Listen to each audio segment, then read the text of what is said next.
Hello students, welcome on sharp V Gurukul. Students, हम discuss कर रहे हैं एक्सरसाइज 5.3 क्लास 10th की, मतलब अर्थमेटिक प्रोग्रेशन का एक्सरसाइज 5.3।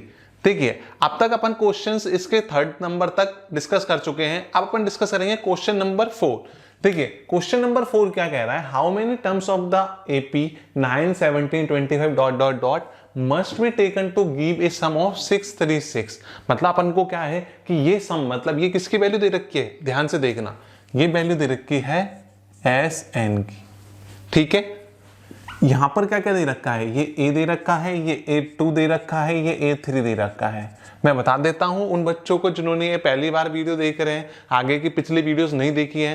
बाकी की वीडियोस आपको कहां मिलेंगी, आई बटन पे क्लिक करके पूरे चैप्टर्स की वीडियोस मिल जाएंगी। जो ए क्या होता है, फर्स्ट टर्म होता है। ये क्या होता है, सेकंड टर्म को A2 बोलते हैं, थर्ड टर्म को A3 बोलते हैं। अपने पास क्या क्या इंफॉर्मेशन है, सबसे पहले मैंने आपको बताया ये समझना है। देखो, अगर आपको कॉन्सेप्ट आ गया तो आप क्वेश्चन को कैसे चुटकियों में सॉल्व कर दोगे। देखो, पहला क्या कह रहा है, ए गिवन है अपन को, गिवन ए कितना दे रखा है सर, 9 दे रखा है। कि ये दे रखा है क्या, मैंने आपको बताया था कि कोई भी एक सीरीज जो होती है वो एक एपी तब होगी जब उसका डिफरेंस क्या हो, उन दो वैल्यूज के या दो टर्म्स के बीच का डिफरेंस क्या हो, कॉन्सिक्यूटिव टर्म्स के बीच का डिफरेंस कॉमन हो, इसीलिए उसे क्या बोलते हैं, कॉमन डिफरेंस। तो देखो, ये क्या हो गया अपना कॉमन डिफरेंस, मतलब डी क्या होता है, A2 माइनस A1, 17 माइनस 9 कितना हो गया, 7 और 1 8। आपके पास में डी आ गया। और क्या दे रखा है सर, SN दे रखा है 636। आप मेरे को एक फॉर्मूला बताओ, मैंने आपको फॉर्मूला पढ़ाया था, जिन बच्चों को पता है वो अच्छी बात है, और जिनको नहीं पता है वो बताता हूं। देखो, SN इक्वल टू क्या होता है, n/2 bracket 2a plus n-1 into D. क्या यही होता है क्या, हाँ जी सर। तो देखो, n अपन को फाइंड आउट करवा रहा है, SN अपने पास में है, A अपने पास में है और D अपने पास में है। मैंने आपको बताया था कि हर बार क्वेश्चन के अंदर आपके पास में 4 वेरिएबल्स होते हैं एपी के अंदर, कोई भी 3 दे देगा और एक पूछ लेगा। बस आपको यही समझना है। अगर आपने ये चीज समझ लिया कि क्या दे रखा है, क्या पूछ रहा है और कौन सा फॉर्मूला लगेगा, तो फिर आपको सिर्फ कैलकुलेट करना है और आंसर को आप ऐसे चुटकियों में सॉल्व कर लोगे। देखो, SN कितना है, व्हाट इज SN, 636। एन पता नहीं सर, फाइंड आउट करना है। 2 into A, what is A equal to 9 plus n-1 into D, what is D equal to हो गया 8। कोई प्रॉब्लम है क्या, नहीं है सर। तो देखो, 2 को इधर की साइड भेज दिया, क्या आया 636 इंटू 2 n, 9 2 जा 18 प्लस n-1। देखो, n-1 नहीं लिखते हैं, इस 8 को इससे मल्टीप्लाई करा, क्या आया 8n आया, और इस 8 को फिर 1 से करा तो माइनस का 8 आया। क्या यहां तक कोई प्रॉब्लम है क्या, नहीं है सर। तो देखो, इसको मल्टीप्लाई कर दो, 6 2 जा 12, 3 2 जा 6 और 1 7, 6 2 जा 12। कोई प्रॉब्लम है क्या, नहीं है सर। अब आप कहोगे सर आप खुद ही हाँ ना कर रहे हो, क्योंकि बेसिक चीज है। अभी अब मैंने सारी स्टेप समझा दी, तो इसका मतलब आपको प्रॉब्लम होगी क्या, नहीं होगी। तो बस अभी भी कह रहे हो सर आपने कह दिया। देखो, 18 में से 8 गए तो कितने बचे, 10 बचे। तो क्या बनाइए, n into 8n plus 10। Understand it, हाँ जी सर। n को इससे मल्टीप्लाई करा, फिर n को इस तरीके से मल्टीप्लाई करा। जिन बच्चों को बेसिक में प्रॉब्लम होती है उनके लिए मैं बिल्कुल डिटेल में समझाता हूं, तो इसलिए अगर आपको आता है तो आप भी समझो, नहीं आता है तो समझ लो। ठीक है, बिल्कुल सिंपलेस्ट वे में कहता हूं ना मैं हर बार, तो बिल्कुल सिंपलेस्ट वे में। तो ये क्या आ गया, ये आ गया 1272 equal to 8n square plus 10n। ये अपनी एक इक्वेशन बनेगी, लेकिन इससे पहले इसको उधर भेज दिया, तो इसको मैं रीराइट कर रहा हूं। तो रीराइट करने पे मेरे पास क्या आएगा सर, आपके पास में रीराइट करने पे आएगा 8n square plus 10n minus 1272 equal to 0। तो अब आपको इससे क्या करना पड़ेगा, मल्टीप्लाई करना पड़ेगा। लेकिन उससे पहले क्या इन सब में 2 कॉमन है क्या, हाँ जी सर। तो 2 कॉमन ले लो, करा चुका हूं ना मैं ऐसे एग्जाम्पल। हाँ जी, यदि वो वीडियोस आपने नहीं देखी है तो आई बटन पे क्लिक करके सारी वीडियोस को अच्छे तरीके से देखना। कितना आ गया 636, इसका मतलब तो अपन ने जिससे मल्टीप्लाई करा था वही वापस से आ गया। देखो 2 को उधर की साइड 0 का डिवाइड कर दिया तो क्या बचा 0, तो क्या आंसर आया 4n square plus 5n minus 636 equal to 0। 2 का मैंने इधर डिवाइड कर दिया, अंडरस्टैंड इट? हाँ जी सर। देखो अब अपन को एक ऐसी वैल्यू चाहिए जिसको मल्टीप्लाई करने पे तो ये आए और प्लस या माइनस करने पे ये आए। पता है इसको दो तरीके से सॉल्व कर सकते हो, या तो मिडिल टर्म स्प्लिट मेथड से कर सकते हो या फिर क्वाड्रेटिक फॉर्मूले का यूज कर सकते हो। वो सारी के सारी वीडियोस मैंने बहुत अच्छे तरीके से कराया हुआ है। किस जगह पर? सार वी गुरुकुल, जिसको आप अभी देख रहे हो, इसके यूट्यूब चैनल के ऊपर जाओ। अभी भी आप यूट्यूब चैनल पे हो, लेकिन चैनल के अंदर जाओगे तो प्लेलिस्ट के अंदर आपको उनका डिटेल्ड सॉल्यूशन मिलेगा पूरे चैप्टर 4 का अच्छे तरीके से, तो वहां से भी आप समझ सकते हो। वहां पे मैंने समझाया है, अब आपको और समझा देता हूं मैं। पहले देखो इसको दो तरीके से सॉल्व कर सकते हो, या तो क्वाड्रेटिक फॉर्मूले से, मतलब कि क्वाड्रेटिक फॉर्मूला एक तो, और दूसरा क्या होता है अपना मिडिल टर्म स्प्लिट मेथड। जब भी वर्डी टर्म्स आती हैं, क्या चीज़ मैंने बताया है आपको, जब भी बहुत बड़ी वैल्यूज आती हैं तो इनको मिडिल टर्म स्प्लिट करना अपने आप में एक डिफिकल्ट काम होता है। आपके लिए नहीं, मेरे लिए भी, किसी के लिए भी होगा अगर उसने पहले नहीं पढ़ा है। तो रटा हुआ हो तो बात ही अलग है। तो देखो इस केस में अपन क्या लगाते हैं, सबसे बेस्ट है क्वाड्रेटिक फॉर्मूला। क्या होता है, जो इसका मल्टीपल होता है एक्स स्क्वायर का, वो तो क्या होता है ए, ये होता है बी और ये होता है सी। क्वाड्रेटिक फॉर्मूला होता है, पता हो क्या होता है, वो होता है n इक्वल टू, मतलब वैसे तो x होता है, x equal to minus B plus minus root B square minus 4ac upon 2a। याद रख के लिख लेना, ये वाला आपकी बुक के अंदर भी है, मैं लिख नहीं रहा स्पेस के कारण। तो क्या हो जाएगा माइनस बी मतलब माइनस का 5, प्लस और माइनस मिलकर माइनस बनाएगा, प्लस माइनस रूट इसका स्क्वायर माइनस 4ac। तो 4a कितना है, a भी 4 है और c कितना है माइनस 636 अपॉन 2a। a कितना है 4। कोई प्रॉब्लम है क्या? नहीं है सर। देखो ये माइनस है और ये भी माइनस है, मल्टीप्लाई होके क्या बन जाएंगे, प्लस बन जाएंगे। अब देखो 4 इंटू 4 16 इंटू 636 क्या हो गया minus 5 plus minus root 25 plus, इधर कर लेते हैं अपन 636 मल्टीप्लाई बाय 16, तो 36 3 18 21 2 36 और 2 38 38 इंटू 6 3 6 6 7 11 6 9 10 10 176 प्लस 25, तो कितना आ गया 1 7 2 9 10 1 2 0 1। क्या यहाँ तक कोई प्रॉब्लम है? तो इसका मतलब है क्या? नहीं है। तो मैं इसको डायरेक्ट लिख रहा हूं, आपको स्टेप के अंदर लिखना है। तो क्या बन गया रूट 10201 अपॉन 8। यहां तक समझ में आया क्या? हाँ जी सर। तो देखो अब इसका क्या निकालना है अपन को, रूट निकालना है। रूट निकालने के लिए क्या करना होगा अपन को, देखो मैं आपको बता देता हूं फटाफट से। रूट निकालना कैसे निकालते हैं, आप और जगह भी फाइंड आउट कर सकते हो, बिल्कुल डिटेल में कैसे करते हैं मैं आपको छोटा सा तरीका बता देता हूं। देखो 2 2 के पीछे से पेयर बना लिया, यहाँ पे क्या बचा 1, तो 1 से छोटा स्क्वायर किसका होता है, 1 का होता है। तो इस जगह 1 और इस जगह 1 और इस जगह 1, क्या आया 2 आया। इससे नीचे की साइड उतार दिया अपन ने, क्या बचा 2 बचा, आ गया।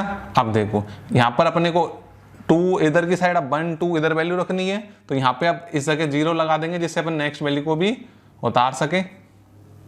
नेक्स्ट वैल्यू 1 0 यहाँ लग जाएगा, 1 रखते ही क्या बन गया, तो इसका मतलब ये किसका स्क्वायर है, 1 0 1 का स्क्वायर है। तो अपना क्या हो गया, काम हो गया बस। तो अपना क्या हो गया -5 प्लस माइनस 1 0 1 अपॉन 8। तो n की वैल्यू क्या आ गई अपनी, ये आ गई। एक बार पॉजिटिव ले लो और एक बार नेगेटिव ले लो। जैसे ही पॉजिटिव लोगे, बताओ पॉजिटिव लोगे तो आपके क्या बनेगा, पॉजिटिव लेने पे आपके ये बनेगा n equal to -5 plus 1 0 1 upon 8, तो ये क्या बनेगा 101 में से 5 गया तो 96 अपॉन 8, तो बन जा और 2 जा, तो इसका मतलब n की वैल्यू क्या आई 12 आ गई आपके पास में। दूसरे में जब नेगेटिव लोगे इसको क्या टेकिंग पॉजिटिव, और जब इसको टेकिंग नेगेटिव लेंगे तो आपको पता है कि n की वैल्यू क्या नहीं आएगी नेगेटिव नहीं आएगी, तो इसका मतलब क्या हो गया अपना आंसर n इक्वल टू 12 अपना सही आंसर है। तो इस टाइप से आप किसी भी क्वेश्चन को बड़े आसानी से सॉल्व कर सकते हो। चलो अपन नेक्स्ट क्वेश्चन को डिस्कस करते हैं। स्टूडेंट्स देखिए अपना नेक्स्ट क्वेश्चन क्या कह रहा है, बड़े ध्यान से समझना।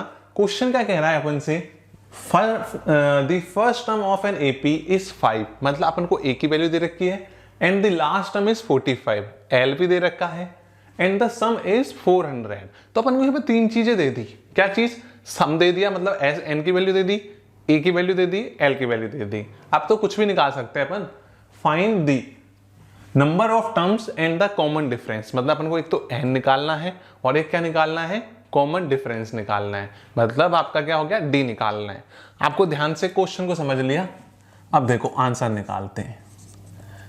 क्या क्या गिवन है अपने पास में, गिवन है अपने पास में बताओ ए 5, एल 45, एस एन 400, हाँ या ना, हाँ जी sir. Find the number of terms and the common difference, तो नंबर ऑफ टर्म्स क्या है बोलो, नंबर ऑफ टर्म्स मतलब हो गया अपना एन, एस एन का फॉर्मूला क्या हो जाएगा 400 इक्वल टू एन अपॉन 2, पता नहीं है ए प्लस एल, पता है ना, नहीं पता है उन बच्चों के लिए मैंने फॉर्मूला लिख दिया एस एन इक्वल टू, आ गया ए कितना है 45, नहीं ए कितना है बोलो 5 और एल कितना है 45, ठीक है, यस और नो, ठीक है। तो देख अपन क्या करेंगे, इस 2 को इधर की साइड भेज देंगे तो क्या बन जाएगा 800 n इंटू 5 और 45 मिलकर क्या बनाएगा, अरे बोल भी दो कितना बनाएगा 50, तो n इक्वल टू क्या आ जाएगा 800 अपॉन 50, 0 से 0 गया, 5 से बोलो 5 की टेबल से कितना जाएगा बोलो बोलो बोलो बोलो 16, तो n की वैल्यू कितनी आ गई 16, तो इसका मतलब इस AP के अंदर कितनी टर्म्स हैं 16 टर्म्स हैं। तो अब क्या निकालना है, अब निकालना है अपन को कॉमन डिफरेंस। वो क्या होता है आपने फॉर्मूला पढ़ा है ना, नहीं पढ़ा तो पढ़ लो, L equal to A plus N minus 1 into D, yes और नो, हाँ जी सर। तो देखो आप इससे भी निकाल सकते हो या फिर एस एन वाले फॉर्मूले से भी निकाल सकते हो, S N equal to N upon 2 bracket 2a plus N minus 1 into D, निकाल लोगे ना। बस प्रॉब्लम यहाँ पे आएगी, आप उससे निकाल लोगे तो कैलकुलेशन बढ़ जाएगी और एरर, जितनी कैलकुलेशन ज्यादा बढ़ेगी उतने ही एरर होने के चांसेस ज्यादा होंगे, तो अपन को और मार्क्स कम होने के चांसेस भी ज्यादा होंगे। तो अपन को कोशिश ये करनी है कि सिंपल तरीके से करें, बेस्ट वे में, कि गलती ना हो। यही सबसे इंपॉर्टेंट रूल है 90-95 प्लस मार्क्स गेन करने का, अंडरस्टैंड इट, हाँ जी। तो देखो L इक्वल टू क्या है, L है गया 45, ठीक है, A कितना है सर 5, N कितना है सर आपने बताया 16 माइनस 1 इंटू डी, इसको इधर भेज दो तो क्या हो जाएगा 45 minus 5 equal to 15 into D आ गया अपना, 45 में से 5 गया तो 40 इक्वल टू 15 डी, तो डी इक्वल टू क्या आ गया 40 अपॉन 15, 5 की टेबल में ये कितने टाइम गया 8 टाइम, 5 की टेबल में 3 टाइम, क्या आ गया आपके पास में डी आ गया 8/3। बस इसी के साथ में आपके इस क्वेश्चन का क्या होता है आंसर कंप्लीट होता है। तो समझ में आया, कॉन्सेप्ट समझ में आया, हाँ जी। कोई डाउट हो तो कमेंट सेक्शन में पूछ लेना। तो चलो अपन नेक्स्ट क्वेश्चन को डिस्कस करते हैं। स्टूडेंट्स अपना नेक्स्ट क्वेश्चन क्या कह रहा है, क्वेश्चन नंबर 6 अपन से ये कह रहा है कि find the first and the last term of an AP are 17 and 350 respectively. तो इसका मतलब अपन को वापस से ए दे दिया और एल दे दिया, if the common difference is 9, मतलब आपको क्या दे दिया, डीवी दे दिया, how many terms and what is their sum, तो मतलब कितनी टर्म्स हैं और इनका सम कितना है। अगर आपने ये चीज समझ लिया तो आप क्वेश्चन को बड़े आसानी से सॉल्व कर सकते हो। यही तो होता है कि अगर आपने क्वेश्चन समझ लिया सही ढंग से तो आप किसी भी प्रॉब्लम को बड़े आसानी से सॉल्व कर सकते हो, चाहे वो लाइफ की प्रॉब्लम हो या क्वेश्चन की। देखो क्वेश्चन मतलब मैथ का, फिजिक्स का, किसी का भी। देखिए क्वेश्चन ये कह रहा है कि ए दे दिया अपन को। पहली चीज तो क्या क्या गिवन है ये देखा करो। दूसरी चीज बताओ, दूसरी चीज फाइंड आउट क्या करना है। अभी तो अपन गिवन लिख लेते हैं। देखो गिवन, देखो कॉमन डिफरेंस कितना दे रखा है, d इक्वल टू 9 दे रखा है, हाँ या ना। हाँ जी सर। तो देखो अपने को d दे दिया, l दे दिया, a दे दिया, ठीक है। तो देखो अपन ने क्या करा, अब फाइंड आउट क्या करवा रहा है, एक तो n फाइंड आउट करवा रहा है, how many terms, and S n find out करा रहा है, हाँ या ना। एल डी ए मतलब एन निकालने के लिए कौन सा फॉर्मूला लगाना पड़ेगा, प्रीवियस जो लगाया था लास्ट में, l equal to A plus N minus 1 into d. L है, हाँ जी सर, 17 प्लस ए कितना है, एन फाइंड आउट करवाना है, इंटू डी। 9 आ गया। अब क्या करना है, 17 को इधर भेज दो। 350 में से 17 गया तो कितना बचा, बोलो, 3 3 3 equal to n minus 1 into 9। तो n माइनस 1 इक्वल टू क्या हो जाएगा बताओ, चाहो तो इसको अंदर मल्टीप्लाई कर लो, तो बन जाएगा 9n plus 9n minus plus नहीं minus 9 equal to 3 3 3। Understand it, हाँ जी सर।